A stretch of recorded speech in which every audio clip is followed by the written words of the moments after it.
menghargai bahwa pujian kita sungguh-sungguh benar adanya. Tuhan memperhatikan dan mengerti kondisi kita. Mari kita berdoa.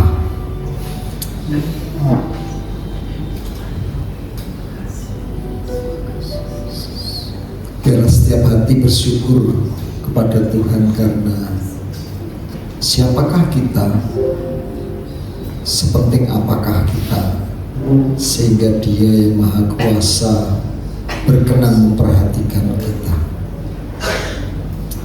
Mari angkat wajah kita dengan penuh sukacita. Terima kasih Tuhan Yesus Kristus untuk perhatian kasih-Mu yang meliharakan kehidupan kami sampai di awal bulan Mei tahun 2026 ini ya Tuhan.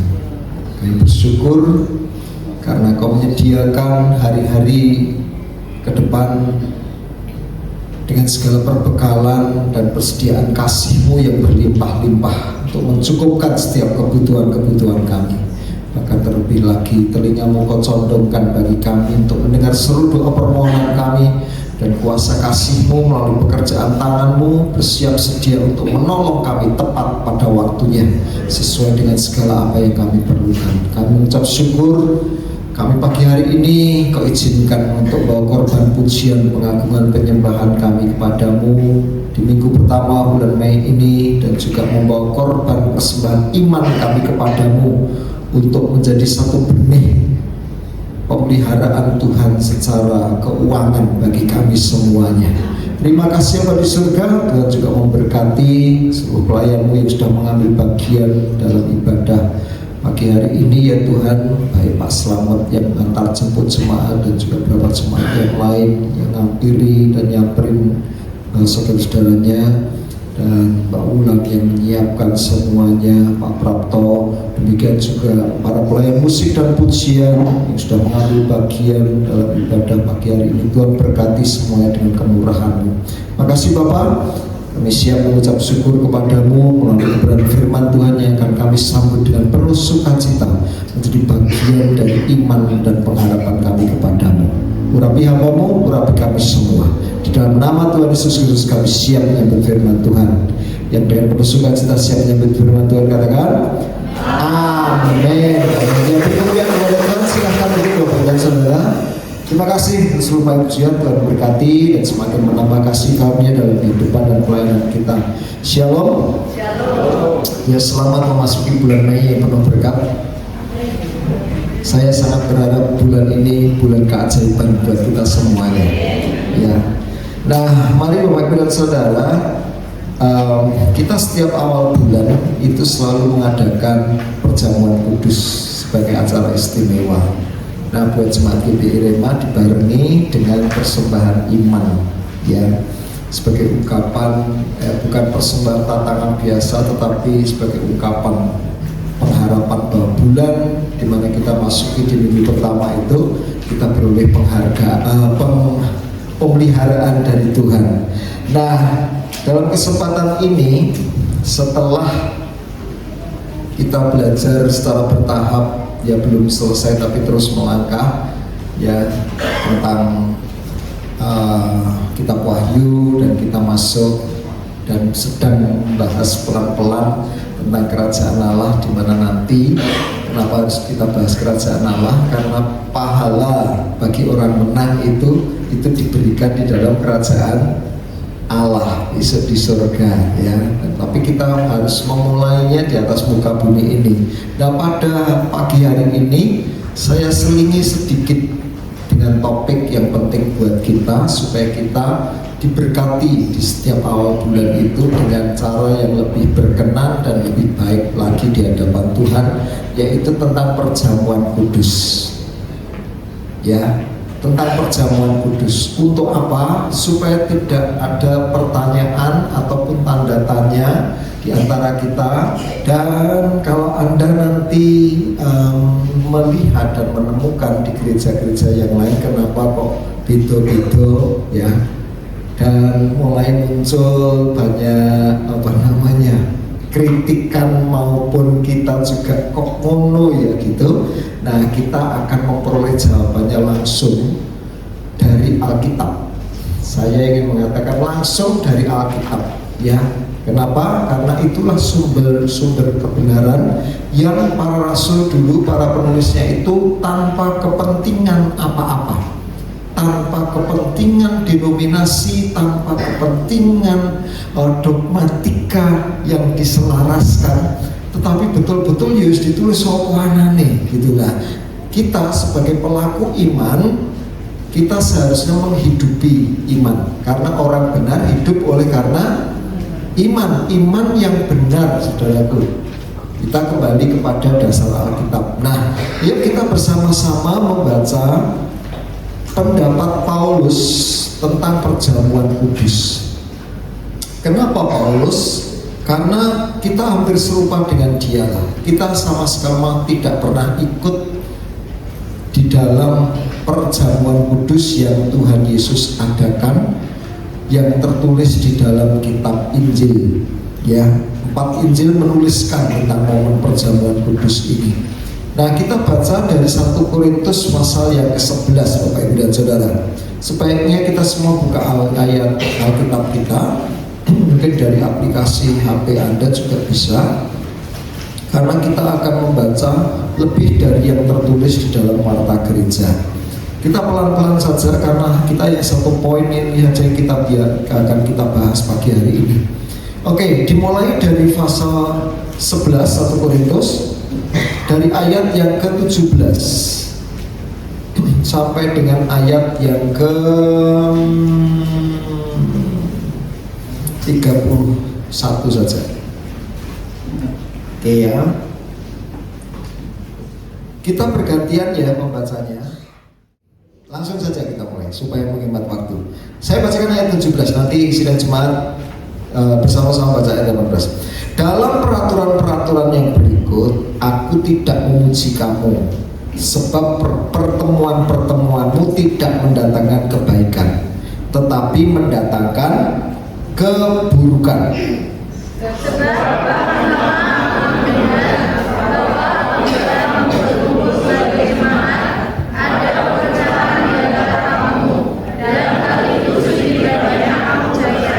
Sebab di antara kamu harus ada perpecahan, supaya nyata nanti siapakah di antara kamu yang tahan uji. Apabila kamu berkumpul, maka kamu akan berkumpul untuk memakan jamuan Tuhan. Sebab pada perjamuan itu tiap-tiap orang memakan dahulu makanannya sendiri, sehingga yang seorang lapar dan yang lain mabuk.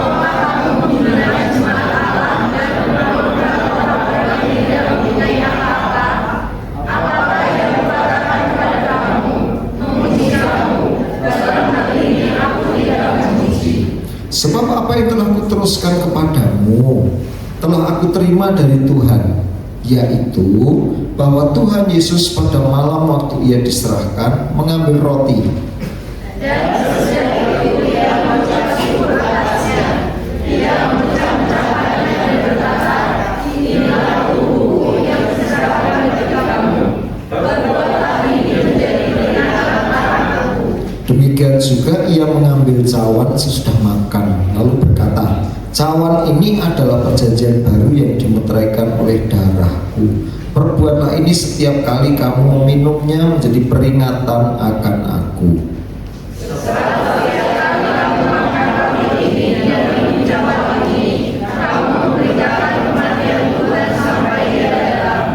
Jadi barang siapa dengan cara yang tidak layak makan roti atau minum cawan Tuhan, ia berdosa terhadap tubuh dan darah Tuhan. Karena itu hendaklah tiap-tiap orang memuji dirinya sendiri, dan baru sesudah itu ia makan roti dan minum dari cawan itu. Karena barang siapa makan dan minum tanpa mengakui tubuh Tuhan, ia mendatangkan hukuman atas dirinya sendiri.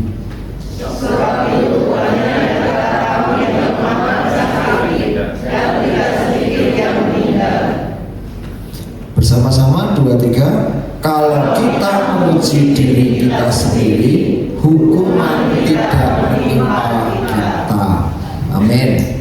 Nah, Bapak Ibu dan saudara, seperti kita, Rasul Paulus itu betul-betul tidak ikut hadir dalam perjamuan Paskah terakhir yang Tuhan lakukan di bumi, karena pasti sebelum-sebelumnya Tuhan pasti setiap tahun melakukan makan Paskah bersama-sama, baik dalam keluarga sebentar sebelum dia diurapi, dan sudah itu dia kumpul-kumpul dengan muridnya. Tetapi pada malam yang terakhir itu, dan menjadi perjamuan kudus yang pertama bagi para murid dan gereja Tuhan, ya, terakhir bagi Tuhan untuk merayakan Paskah bersama para murid. Tapi pertama, momen ini menjadi perjamuan kudus bagi gereja yang diwariskan. Paulus tidak ada di antaranya. Lalu dari mana Rasul Paulus kok bisa mengatakan, apa yang telah aku terima dari Tuhan, aku teruskan kepadamu? Dari mana dia berani seperti itu, padahal dia tidak ikut hadir, saudaraku? Nah, ini menunjukkan satu nilai dari perjamuan kudus itu yang nanti akan kita pelan-pelan pelajari. Tetapi tolong perhatikan, Rasul Paulus kita berandai-andai saja, tetapi dengan pemikiran yang rasional, ya, bukan dongeng. Kapankah kira-kira Rasul Paulus itu pertama kali tahu dan kemudian menerima perjamuan kudus itu? Karena sesudah dia bertobat, saudaraku, dia itu di dalam kitab Galatia, kalau kita baca, dia kemudian pergi ke Arab. Di sana tentu belum ada, ya di sana belajar untuk menemukan korelasi antara pemahaman rohani antara hukum Taurat dengan Yesus, gitu, saudaraku.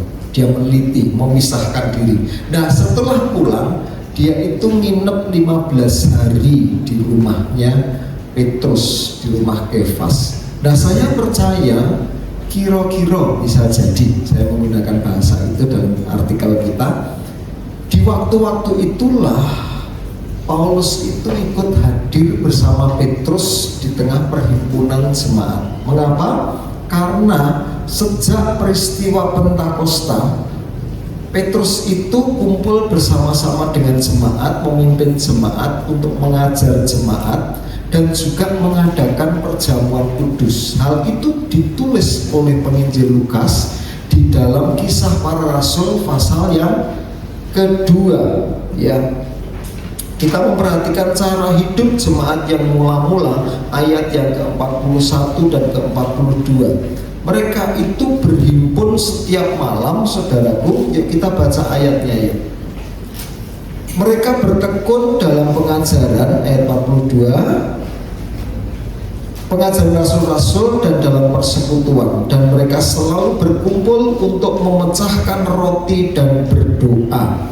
Ayat yang ke-46 dan 47, dengan bertekun dengan sehati mereka berkumpul tiap-tiap hari dalam bait Allah.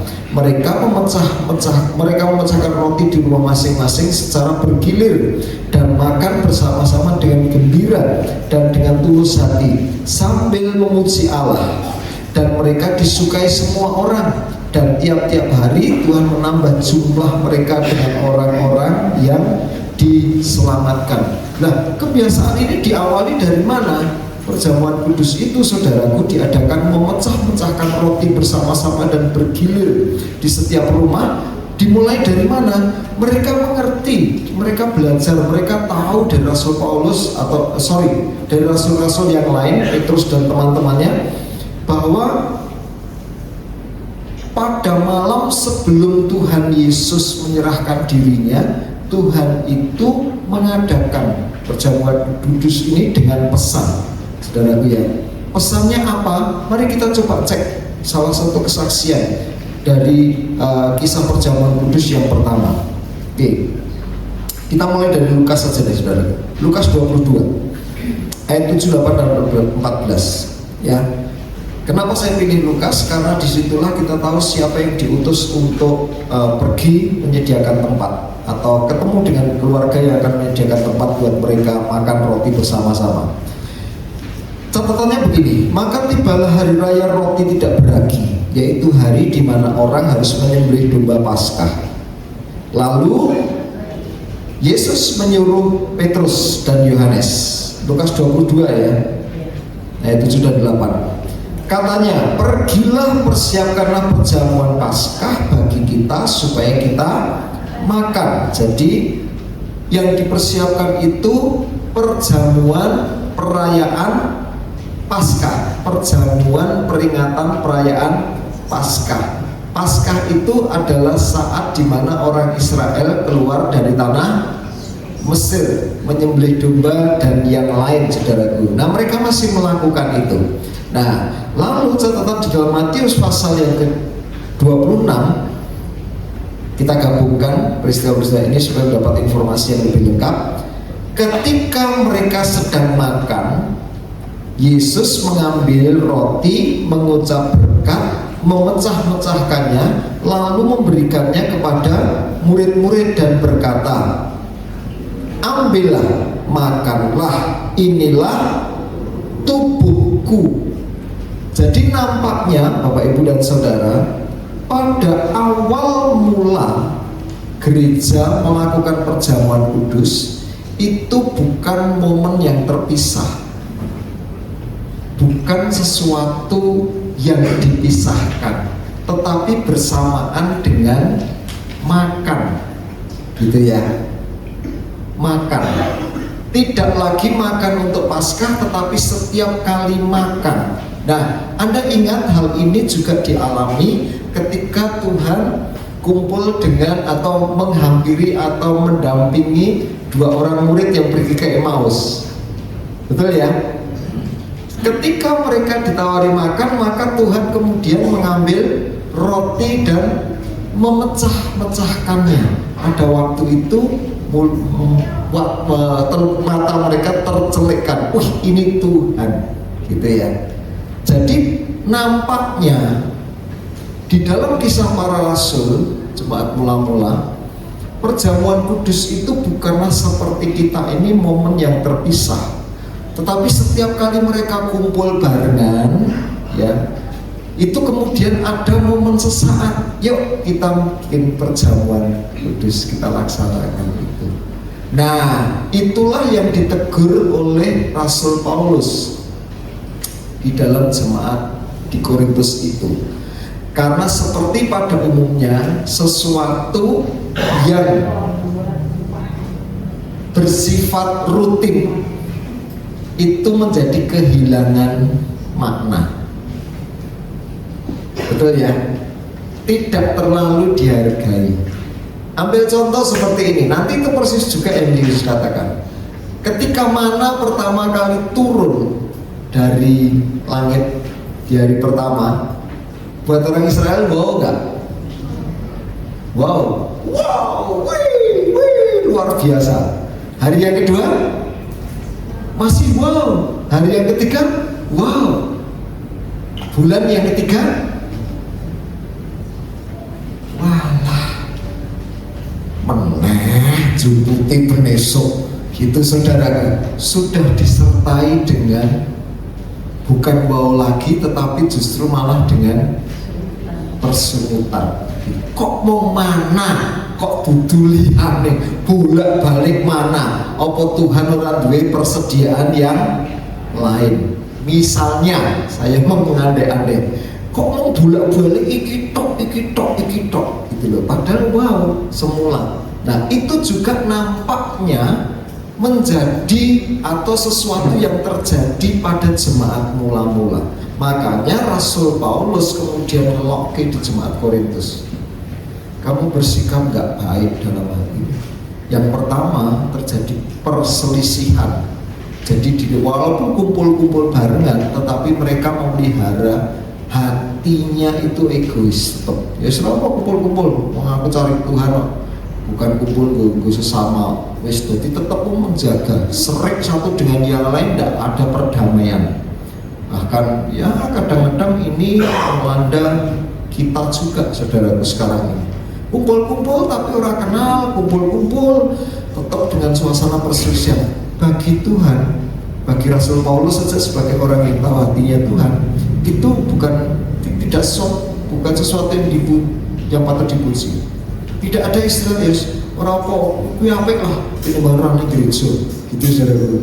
Wis dengan hati yang kaya ngono nek tetep ning gereja itu luwih apik. Tidak. Tidak, katakan. Yang betul ya. Yesus berkata, kalau kamu merasa ada temanmu, ada saudaramu yang kurang enak, tinggalkan persembahanmu, bereskan dulu. Betul? Itu firman Tuhan, bukan ngomongannya pendeta yang mengharapkan Anda sekedar hadir di gereja. Bukan.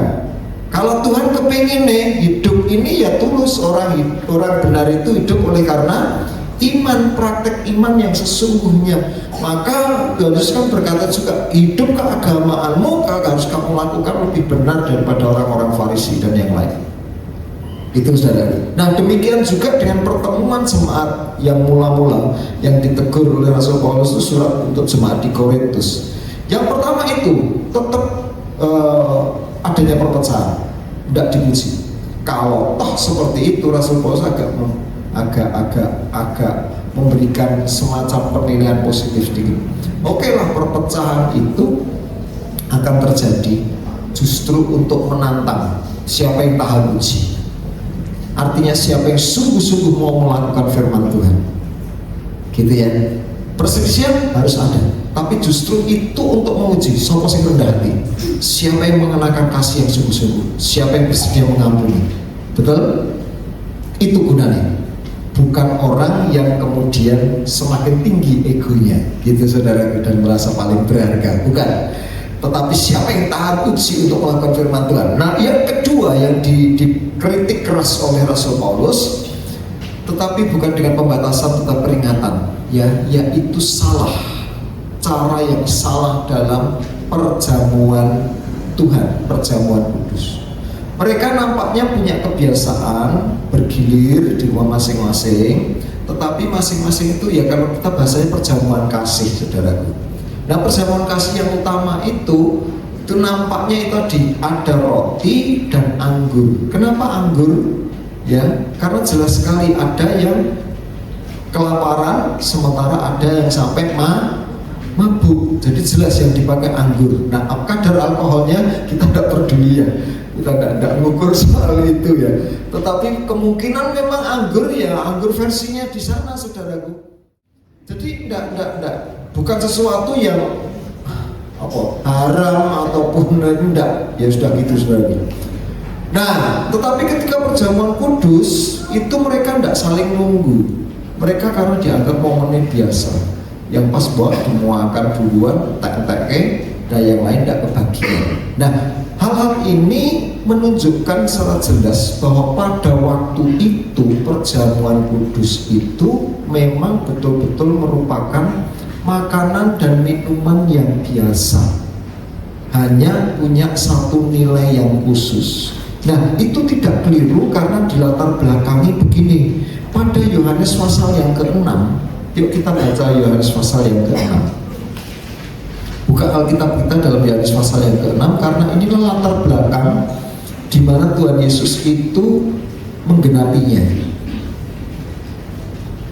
Sebelum dia mengadakan perayaan Paskah bersama para murid, dia sudah pernah mengatakan hal ini setelah dia mengadakan mukjizat memberi makan 5.000 orang, dan orang-orang itu datang mencari dia. Lalu Tuhan menegur, ayat yang ke-26 dari Yohanes pasal yang ke-6. Yesus menjawab mereka, aku berkata kepadamu, sesungguhnya kamu mencari aku bukan karena kamu telah melihat tanda-tanda, melainkan karena kamu telah makan roti itu dan kamu kenyang. Ya, bla bla bla bla berikutnya. Lalu Tuhan Yesus ngomong begini, saudaraku, pada ayat yang ke-30. Maka kata mereka kepadanya, tanda apakah yang kau perbuat supaya kami dapat melihatnya dan percaya kepadamu? Pekerjaan apakah yang engkau lakukan? Jadi ketika Tuhan Yesus itu mengajarkan janganlah bekerja hanya untuk makanan yang akan dapat binasa, melainkan makanan yang bertahan sampai hidup yang kekal, dan seterusnya. Orang-orang pendengar pada waktu itu kritis bertanya seperti ini, tanda apa engkau bisa ngomong seperti itu? Nah, Kemudian dia menegaskan, orang-orang Yahudi itu menegaskan begini, nenek moyang kami telah makan di padang gurun, seperti ada tertulis mereka diberi makan roti dari surga. Maka kata Yesus kepada mereka, aku berkata kepadamu, sesungguhnya bukan Musa yang memberikan kamu roti dari surga, melainkan Bapakku yang memberikan kamu roti yang benar dari surga. Ayat yang ke-33, karena roti yang dari Allah ialah roti yang turun dari surga dan yang memberi hidup kepada dunia. Maka kata mereka kepadanya, Tuhan, berikanlah kami roti itu senantiasa. Jadi Tuhan Yesus itu dengan bahasa bahasa percakapan umum ya saudara, itu membedakan. Yang menurunkan mana itu bukan Musa, tetapi Bapa di surga. Roti itu turun dari surga, memberi hidup kepada dunia. Nah, setelah mendengar itu, para tentu dengan bahasa-bahasa atau perkataan-perkataan yang lain yang menyingkapkan pemahaman, tiba-tiba orang-orang Israel yang semula tidak memahami itu ngerti dan tertarik gitu loh saudara. Ya, bahasa tulisan agak pendek ya, perlu direnungkan. Mereka kemudian malah minta begini, Tuhan, berikanlah kami roti itu senantiasa. Jadi Tuhan Yesus berhasil mengubah persepsi mereka ya, dan kemudian memberikan semacam pemahaman pendek, roti yang dari Allah itu ialah roti yang dari surga yang memberi hidup kepada dunia ini. Nah, para murid atau orang-orang pada waktu itu kemudian malah minta. Nah, ini sekarang yang penting buat kita. Ayat 35. Kata Yesus kepada mereka, apa? Akulah roti hidup. Barang siapa datang kepadaku, ia tidak akan lapar lagi, dan barang siapa percaya kepadaku, ia tidak akan haus lagi. Tetapi aku berkata kepadamu, sungguh pun kamu telah melihat aku, kamu tidak percaya. Semua yang diberikan Bapa kepadaku akan datang kepadaku, dan barang siapa datang kepadaku, ia tidak akan kubuang. Sebab aku telah turun dari surga, bukan untuk melakukan kehendakku, tetapi untuk melakukan kehendak Dia yang mengutus aku. Dan inilah kehendak Dia yang telah mengutus aku, yaitu dari semua yang telah diberikannya kepadaku jangan ada yang hilang, tetapi supaya kubangkitkan pada akhir zaman. Sebab inilah kehendak Bapa-Ku, yaitu setiap orang yang melihat anak dan percaya kepadanya beroleh hidup yang kekal, supaya aku membangkitkan dia pada akhir zaman. Ayat 41, maka bersungut-sungutlah orang Yahudi tentang dia, karena ia telah mengatakan apa? Akulah roti yang telah turun dari surga. Dan secara kritis mereka kemudian melihat Yesus secara jasmani. Bukankah ya ini anak Yusuf yang ibu bapaknya kita kenal? Bagaimana ia dapat berkata aku telah turun dari surga? Nah, kita ringkas saja saudaraku ayat yang ke-47. Aku berkata kepadamu, sungguh barang siapa percaya, ia punya hidup yang kekal.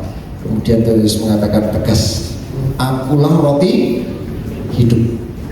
Nenek moyangmu telah makan mana di padang gurun dan mereka telah mati. Inilah roti yang telah turun dari surga.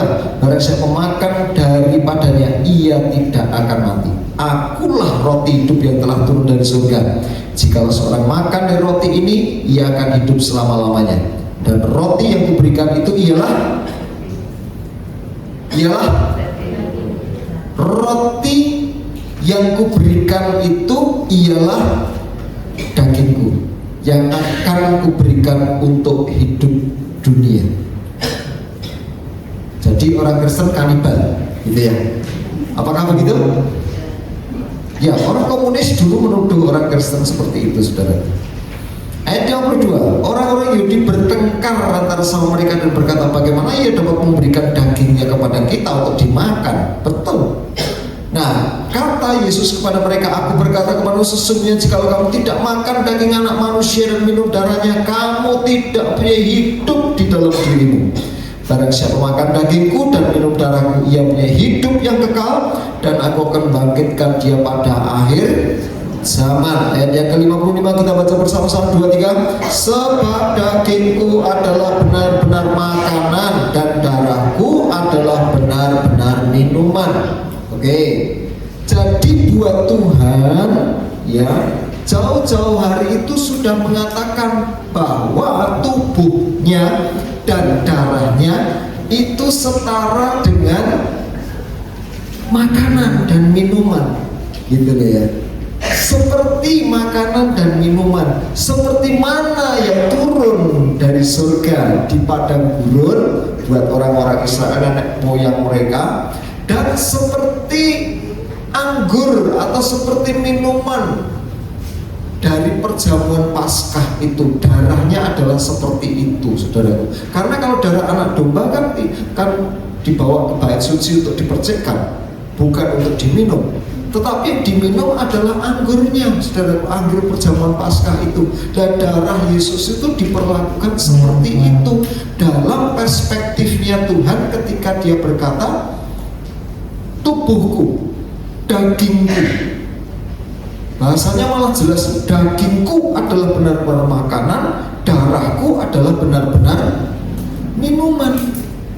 Nah, makanya ketika di perjamuan yang pertama bersama dengan para murid, perayaan Paskah itu diadakan oleh Tuhan secara spesial, ya, secara momen khusus, tetapi materinya bisa bedakan ya.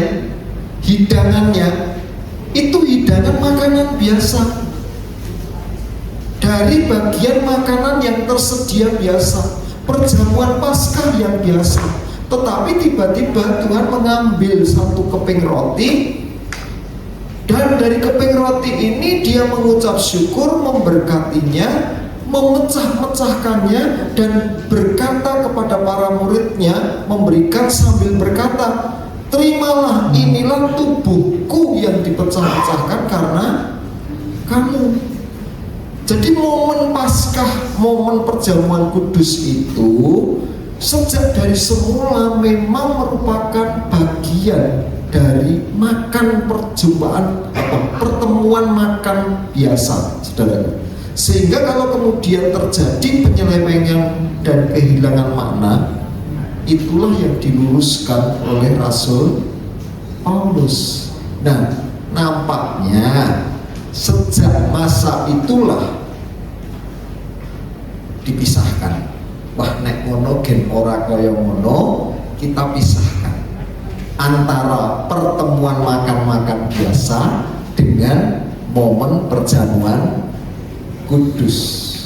Mungkin para rasul dan bapak-bapak gereja yang mula-mula terus kemudian mengadakan pemisahan, karena semula memang tidak dipisahkan, tidak melanggar, saudara, betul, tidak dipisahkan. Rotinya tidak bersifat khusus, harus roti tertentu. Anggurnya juga tidak khusus, anggur tertentu. Tetapi menjadi khusus dan istimewa itu adalah ketika momen ada ucapan syukur secara khusus pada keping itu dan pada cawan yang khusus. Nah, kita bisa memastikan bahwa itulah awal mula dipisahkan. Supaya apa? Orang jangan tidak lagi menghargai, tetapi jangan menganggap ini makanan biasa, ini roti biasa, ini anggur biasa, makan. Dan akibatnya bahaya, seperti yang Rasul Paulus katakan. Nah, Rasul Paulus ingin kemudian menegaskan dalam suratan ini, saudara, yang akan kita pelajari bersama-sama secara ringkas saja, makna atau pemahaman yang sungguh-sungguh dari perjamuan kudus itu, ya. Kenapa kok perlu dipisahkan dari makanan yang biasa? Momennya apa? Momennya itu hanya ketika roti itu diangkat, diucapkan syukur dan diberkati bersama-sama. Momennya apa? Ketika cawan itu diucapkan syukur. Nanti kita akan lihat bagaimana pendapat Paulus di dalam hal ini. Yang pertama dulu, saudara, Rasul Paulus menegaskan ini sebagai warisan Dia terima apa yang telah kuterima langsung dari Tuhan, itu yang kuteruskan kepadamu. Sekali lagi, Rasul Paulus tidak ikut dalam perjamuan yang Yesus adakan. Bagaimana mungkin dia bisa mengatakan apa yang telah kuterima dari Tuhan itu yang kuteruskan kepadamu, seolah-olah bersifat sangat pribadi? Justru disitulah Rasul Paulus ingin menegaskan, perjamuan kudus merupakan warisan pribadi dari generasi ke generasi. Untuk gereja Tuhan, dari siapa? Dari siapa? Bukan gereja yang mengadakannya. Tolong, bukan gereja yang mengadakannya, tetapi warisan langsung dari Tuhan. Rasul Paulus tidak mengatakan pelajaran yang telah kuterima dari Petrus, pelajaran yang telah kuterima dari murid-murid yang pertama, tetapi perjamuan kudus sesuatu yang dia terima langsung dari Tuhan.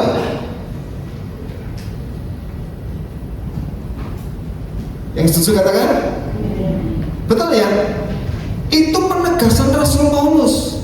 Nah, itu juga lah yang seharusnya menjadi sikap hati kita semua. Ya. Kenapa? Karena Yesus yang berkata, dagingku dan darahku adalah benar-benar minuman. Yesuslah yang berkata, terimalah, inilah tubuhku. Yesus sendiri berkata, terimalah, inilah darahku. Jadi itu betul-betul merupakan anugerah Tuhan untuk orang percaya. Warisan pribadi secara jasmani. Kita tidak ditinggalkan apa-apa oleh Tuhan yang bersifat materi dan jasmani. Gak ada, saudara. Kita itu hanya beroleh janji dari Tuhan. Kita hanya beroleh warisan dampak dari karyanya yang ajaib. Tetapi satu yang ini, perjamuan kudus. Tuhan Yesus berkata, lakukanlah ini untuk mengingat akan aku. Kata-kata Tuhan inilah yang kemudian dimaknai secara iman oleh Rasul Paulus dan juga oleh semua orang Kristen yang mula-mula dan oleh kita, bahwa ketika kita menerima perjamuan kudus itu, kita tidak menerima dari tangan pendeta, kita tidak menerima dari tangan gereja, tetapi menerima dari siapa? Yesus. Amin.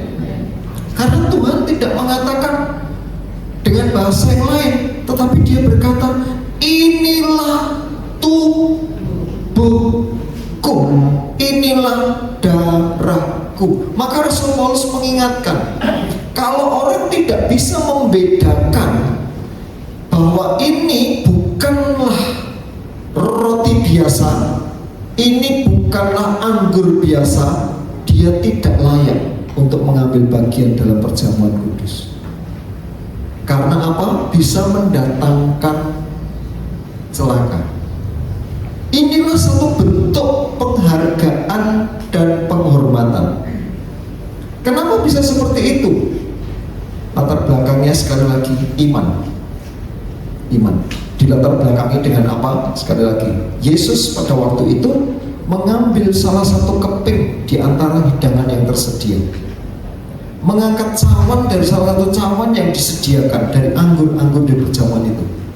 Tetapi ketika dia melakukan momen khusus, maka kita percaya firman itu tetap punya kuasa untuk mengubah, memperbarui nilai. Amin. Perkataan Yesus itu tetap punya otoritas untuk mengubah makna. Mau contoh?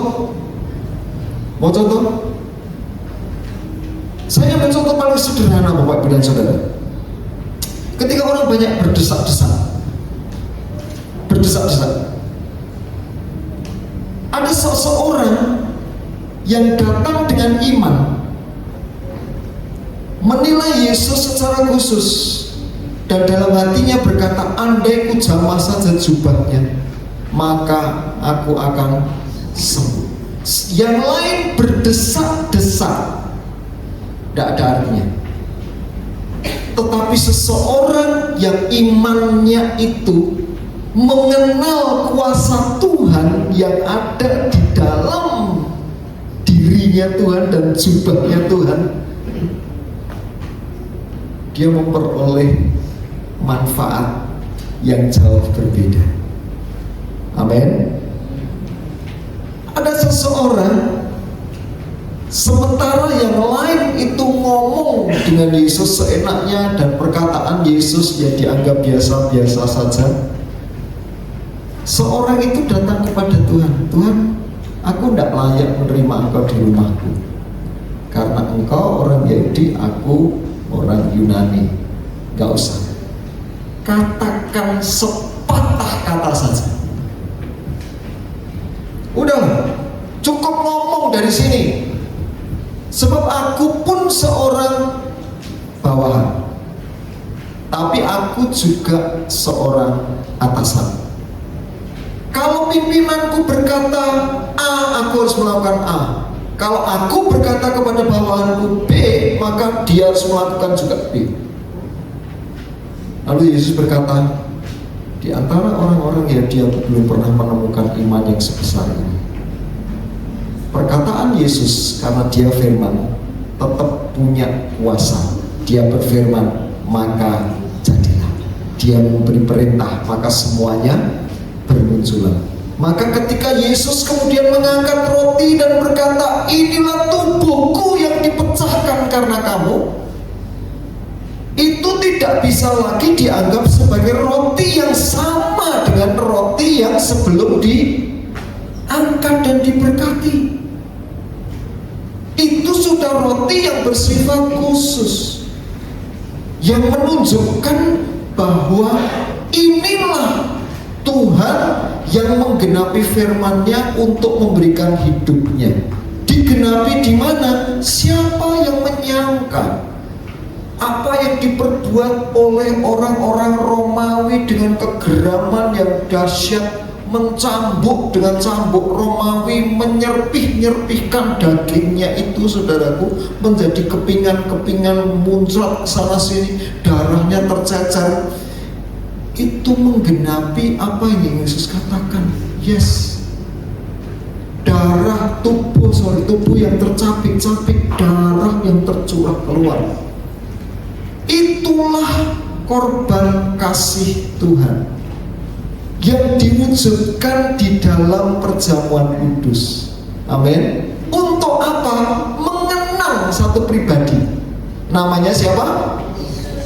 Karena hanya Yesuslah yang sanggup melakukan itu. Paskah tidak, karena masing-masing keluarga menyembelih dombanya masing-masing.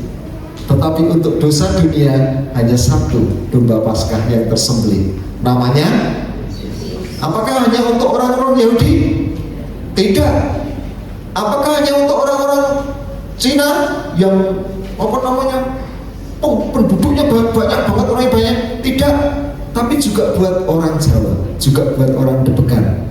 Yang percaya katakan haleluya, terima kasih Tuhan. Makanya perjamuan kudus itu adalah benar-benar makanan dan benar-benar minuman yang datang dari Tuhan. Itulah yang dikasih oleh Rasul Paulus. Nah, makna yang kedua, makna iman yang harus sungguh-sungguh diperhatikan, Bapak Ibu dan Saudara, dua hal. Seperti yang saya katakan, ketika Tuhan Yesus mengangkat mengangkat roti, memberkatinya dan mengangkat cawan, ya, ayatnya keliru Bapak Ibu sebagai pepeladan. Seharusnya 1 Timotius. Coba kita buka 1 Timotius pasal yang keempat.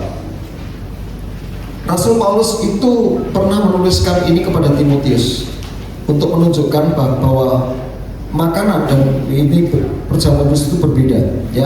1 Timotius 4, bukan 2 Timotius. Itu dikutip oleh Mbak Ulan, 2 Timotius. Mungkin saya yang salah ayatnya. 1 Timotius 4 maksud saya. 1 Timotius ayat yang ketiga dan keempat. Mereka itu melarang orang kawin, melarang orang makan makanan yang diciptakan Allah supaya dengan pengucapan syukur dimakan oleh orang yang percaya dan yang telah mengenal kebenaran. Karena semua yang diciptakan Allah itu baik dan suatu pun tidak ada yang haram jika diterima dengan ucapan syukur, sebab semua itu dikuduskan oleh firman Allah dan oleh doa. Semua makanan itu ketika diterima dengan ucapan syukur dan doa itu baik, saudaraku. Itu sama rata nilainya, ya. Tetapi ketika dilakukan dengan ucapan syukur yang khusus oleh momen yang khusus dari Tuhan Yesus, itu punya nilai yang berbeda, punya nilai yang berbeda. Melambangkan apa? Pengorbanan kasih Tuhan. Ya, kita baca ayatnya supaya tegas, Pak. Lukas 22 ayat 19 dan 20. Lalu ia mengambil roti, mengucap syukur, memecah-mecahkannya dan memberikannya kepada mereka. Katanya, inilah tubuhku yang diserahkan bagi kamu. Itu nanti akan kita lakukan juga. Perbuatlah ini menjadi peringatan akan aku. Jadi pesan Tuhan itu jelas. Waktu itu Tuhan yang melakukannya. Tolong, Tuhan yang melakukannya. Ya, inilah tubuhku yang diserahkan bagi kamu. Tetapi dia memesankan, perbuatlah ini menjadi peringatan akan aku. Jadi para murid harus melanjutkannya, melakukannya.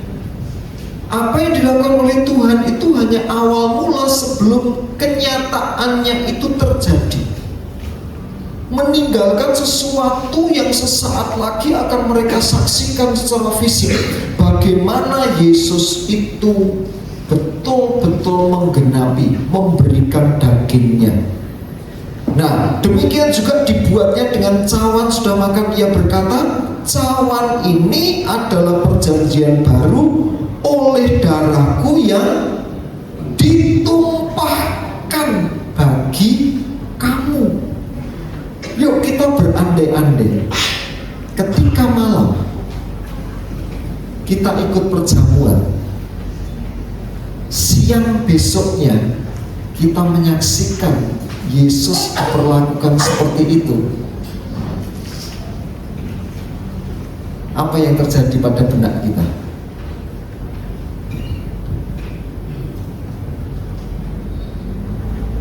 Saya akan, ngono toh Tuhan, maksudmu toh Tuhan. Kok bisa toh Tuhan ngomong tentang dirinya sendiri seperti itu? Apa yang dipikirkan oleh Tuhan ketika Tuhan itu mengambil roti, mengangkatnya, mengucap syukur, memberkatinya, tetapi kemudian dengan penuh kesadaran disobek dan dikatakan, diberikan kepada para murid, inilah tubuhku yang dipecahkan karena kamu, makanan, perbuatkan ini.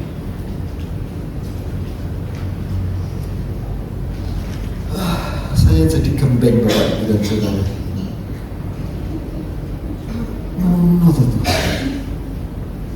Saya tidak bisa bayangkan pada waktu itu Tuhan itu perasaannya iya ketika dia melakukan ini. Makanya betul sudah peristiwa ini kan, Tuhan pergi ke Taman Getsemani kan, dia menangis habis-habisan, dia berdoa habis-habisan, karena dia mengetahui persis apa yang akan terjadi dan apa yang perlu buat para murid itu untuk tetap tinggal dalam iman. Jadi tolong ya, hargai perjamuan kudus. Rasul Paulus berkata, apa yang telah kuterima dari Tuhan itu yang kuteruskan kepadamu. Kalau saya boleh mengatakan, apa yang telah aku terima juga dari Tuhan itu juga yang. Nah, saya malah boleh mengatakan begini, hanya untuk menghargai dan supaya ada pembedaan. maka gereja itu kemudian punya kebijakan, saudaraku. Tapi apakah itu alkitabiah? Bonus. Saya tidak berani. Saya dalam hal ini tidak punya kapasitas untuk mengkritisi gereja manapun juga, termasuk GBI Rema. Biasanya perjamuan kudus hanya boleh dilakukan oleh pejabat yang sudah ditetapkan, ya.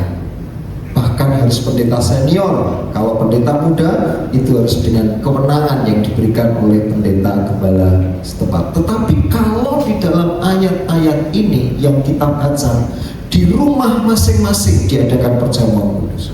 Pesan Tuhan kepada murid-murid, lakukanlah ini, perbuatlah ini untuk mengingat akan aku. Betul? Seharusnya perjamuan kudus itu sungguh-sungguh merupakan anugerah yang langsung dari Tuhan, supaya itu dikenang oleh Tuhan. Karena tolong perhatikan, hanya Yesus loh ya yang bersedia berkorban demi dosa kita, bukan karena kita baik. Kalau kita berkorban karena orang itu baik, walau kabeh wong ngono sebagai balas budi. Tetapi justru karena kita berdosa, Tuhanlah, hanya Tuhanlah, justru karena kita berdosa, Dia bersedia berkorban bagi kita. Jadi tolong kalau orang Kristen betul-betul menganggap remeh perjamuan kudus, kok kita ya keliru amat, gitu ya. Makanya jemaat GBI Rema supaya kita lebih diberkati, kita harus lebih menghargai. Nah, Rasul Paulus di dalam 1 Korintus pasal yang ke-11 ayat yang ke-26 menyaksikan ayat yang kita baca tadi, sebab setiap kali kamu makan roti ini dan minum cawan ini, kamu memberitakan kematian Tuhan sampai Ia datang. Jadi tolong camkan baik-baik, kenapa perjamuan kudus harus kita hargai? Ini datang dari Tuhan. Untuk apa? Memaknai supaya kita tahu persis siapa yang berkorban bagi kita. Berkorban karena apa? Dosa-dosa kita. Jadi tolong, itu sebabnya jemaat mula-mula itu hidupnya disebut orang-orang kudus. Karena setiap kali mereka melakukan itu di rumah masing-masing, mereka tahu persis apa artinya harus menguduskan diri, supaya jangan lagi penyaliban Tuhan itu terulang. Gitu Bapak Ibu dan Saudara. Maknanya seharusnya sangat luas. Nah, hal yang kedua dari pengorbanan Yesus itu, saudaraku, atau dari makna perjamuan kudus yang Tuhan inginkan terjadi pada kita, inilah momen di mana seperti yang Tuhan Yesus katakan, Yohanes pasal yang ke-6. Yuk kita balik ke Yohanes pasal yang ke-6 yuk. Kita lanjutkan bacaan kita pada ayat yang ke-56. Tadi kita baru berhenti pada ayat yang ke-55 ya. Yohanes 6 kita lanjutkan bacaan pada ayat yang ke-56. Sudah ketemu? Saya bacakan. Oh belum? Ya, sabar. Ayat yang ke-56. 2, 3. Barang siapa makan dagingku dan minum darahku, ia tinggal di dalam aku dan aku di dalam dia. Sama seperti Bapa yang hidup mengutus aku dan aku hidup oleh Bapa, demikian juga barang siapa yang memakan aku akan hidup oleh aku. Ini alamiah banget Bapak Ibu dan Saudara, tidak mengada-ada. Sebab para ahli gizi mengatakan apa yang kita makan itulah yang menentukan kualitas hidup kita. Betul ya? Makanya kita perlu bijak memilih apa yang kita makan. Semuanya baik, semuanya halal, tetapi tidak semuanya berguna. Betul ya? Tuhan Yesus juga berkata begitu. Apa yang diberikan dari Dia, perjamuan kudus, ini benar-benar makanan. Ini akan menjadi satu Dan di dalamnya pemaknaan iman itu, hidupnya Yesus itu seolah-olah mempengaruhi kehidupan kita. Bahkan bukan sekedar mempengaruhi, malah menyatu. Maka ada beberapa kelompok menganggap perjamuan kudus itu sesuatu yang sangat sakral, ya, di mana perjamuan kudus itu betul-betul kita memakan dagingnya Tuhan, gitu ya. Ini adalah hidupnya Tuhan, gitu ya, hakikatnya Tuhan. Ya boleh-boleh saja demi untuk menegaskan makna iman yang sesungguhnya.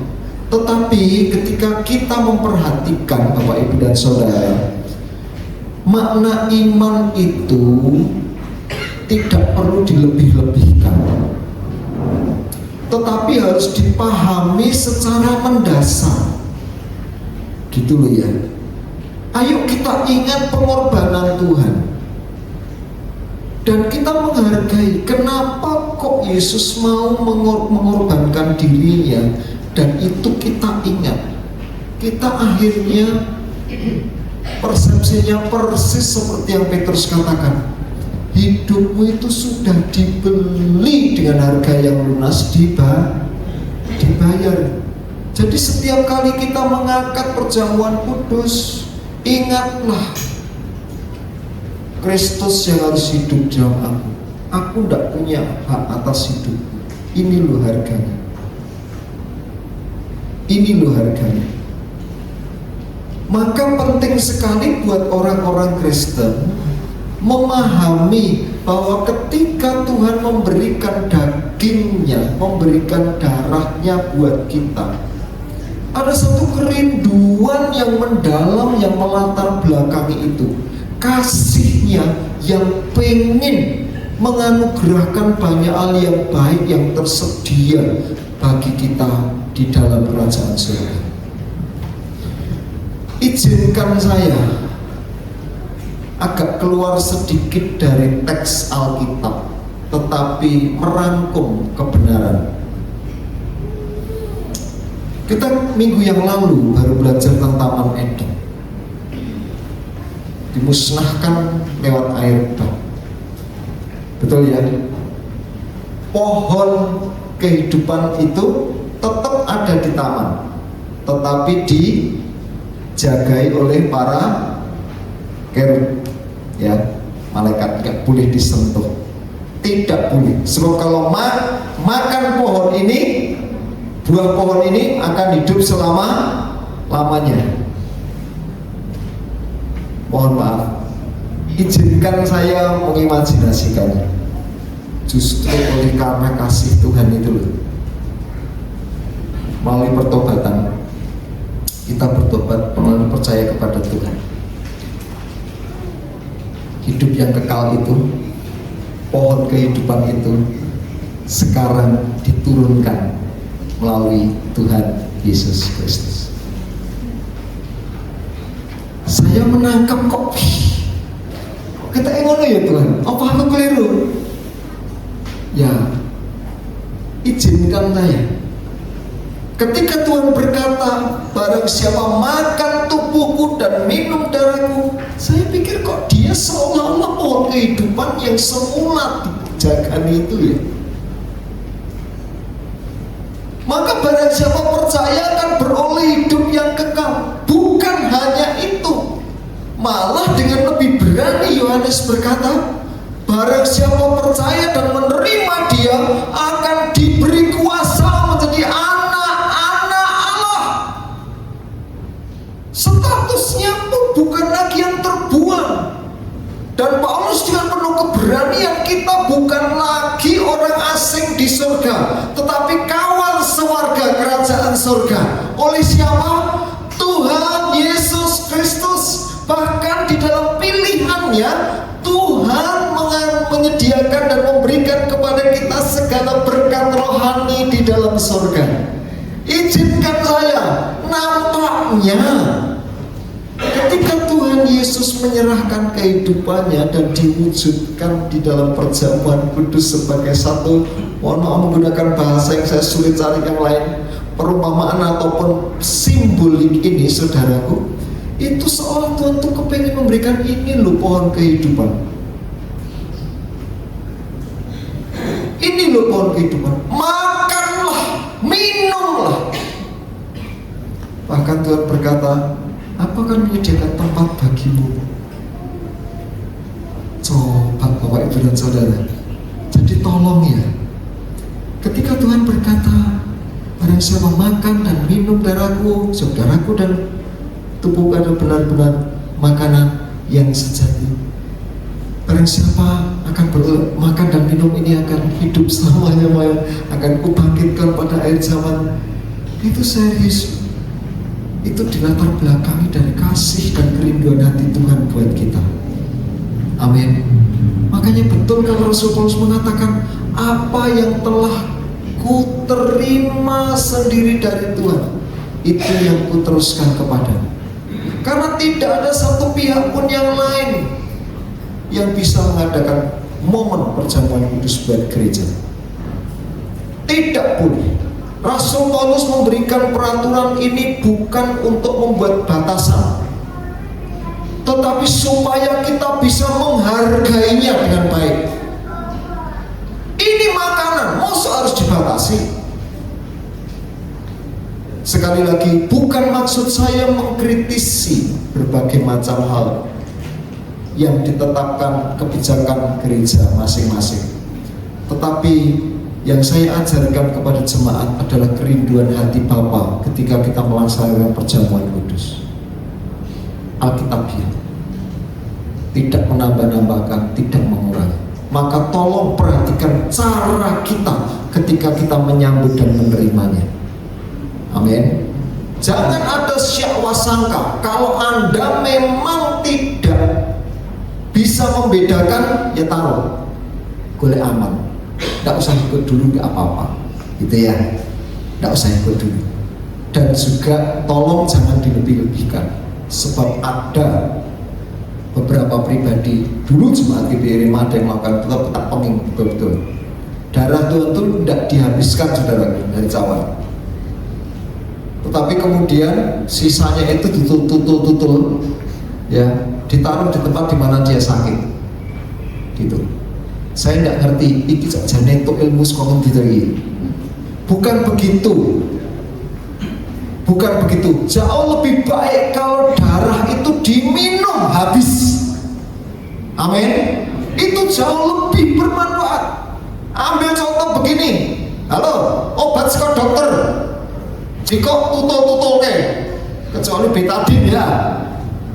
Enggak, Bapak, itu bukan beda dengan minyak urapan. Minyak urapan enggak boleh diminum, harus diurapi. Tetapi ini darah Yesus itu bukan minyak urapan, itu darah Yesus mesti diminum, ya. Jangan dilebih-lebihkan, jangan dikurangi, tetapi hargai. Ketika kita menghargai dengan cara yang sepatutnya, Tuhan kemudian mencurahkan kuasa kasih-Nya, anugerah-Nya, mujizat-Nya. Terpujilah Tuhan. Bukan kita yang merekayasa, bukan kita yang mengada-ada, tetapi izinkan Tuhan bebas mengerjakannya dalam hidup kita. Amin. Sebab saya sendiri pernah mengalami kok, Bapak dan Saudara. Penyakit saya sembuh ketika saya menikmati perjamuan kudus kok. Tapi dengan cara yang baik dan benar. Sudah, itu aja. Apakah dia ada di saya katakan, ayo minum ini di dalamnya ada kuasa kesembuhan. Yes, kuasa kesembuhan. Tetapi kan sekali lagi ini bukan gereja yang mengadakannya, bukan pendeta Antonius yang mengadakannya. Lalu ini gawanan Bali, ngono tidak, Bapak Ibu dan Saudara, bukan. Ini korban Yesus. Yesus yang menyelenggarakannya bagi kita. Amin. Jadi aja didadekke jimat, maksud saya gitu loh ya. Bukan. Tetapi ini untuk dimaknai dengan cara yang benar. Ketika Tuhan kemudian melihat iman kita, nah sekali lagi, saya kan sudah tadi katakan kasih contoh dari perempuan pendarahan yang menjamah Yesus, betul ya? Kalau Anda tiba-tiba punya iman percaya, aku menikmati perjamuan kudus ini. Aku Tuhan, aku tahu Tuhan ada di dalamnya. Aku kepengen sembuh. Setelah menikmati perjamuan tiba-tiba sembuh, mukjizat terjadi. Itu bukti bahwa Tuhan serius mengasihi kita. Itu bukti bahwa imanmu berharga di hadapan Tuhan. Bukan, wah perjamuan kudus GPI Rema, ampuh len omong kosong. Bukan begitu. Halo, betul ya? Tolong dipahami ini Bapak Ibu. Kita tidak boleh melebih-lebihkan, tetapi biarlah iman itu terkorelasi langsung dengan Tuhan. Dan apa yang kita lakukan dengan benar, dengan sikap hati yang benar, maka Tuhan curahkan kemurahan. Terpujilah Tuhan. Kita tidak boleh merampas kemuliaan atau mencuri kemuliaan dari Tuhan. Amin. Hati-hati, jaga ini baik-baik. Sekali lagi, tolong ketika kita makan dan minum dari Tuhan yang Tuhan inginkan, hidup kita ini bukannya aku lagi. Tolong, penting banget buat kita menghargai Tuhan itu serius ngurusi kita sampai dia betul-betul menyediakan korban kasihnya itu untuk kita peringati. Sakjane diperingati kan keberhasilannya ya saudara ya. Seperti kita itu saudara, peringati kan hari kemerdekaan ya. Betul ya? Betul ya? Tapi beda karo Yesus. Kemuliaan kita itu adalah salib. Tolong, penderitaan Yesus itu justru menetapkan nilai kita yang sesungguhnya. Harga diri kita itu saudara, bukan karena kita sugih blegedu, sukses hebat, bukan. Tetapi ketika Yesus bersedia mati buat kita, dalam perjalanan kasihnya yang serius buat kita, kita ditetapkan sebelum dunia dijadikan untuk momen ini. Di bumi bagimu tak sediakan roti kehidupan. Amin. Mari kita Jesus for your love, for your mercy from above. You have never let me go. You're the strength within my soul.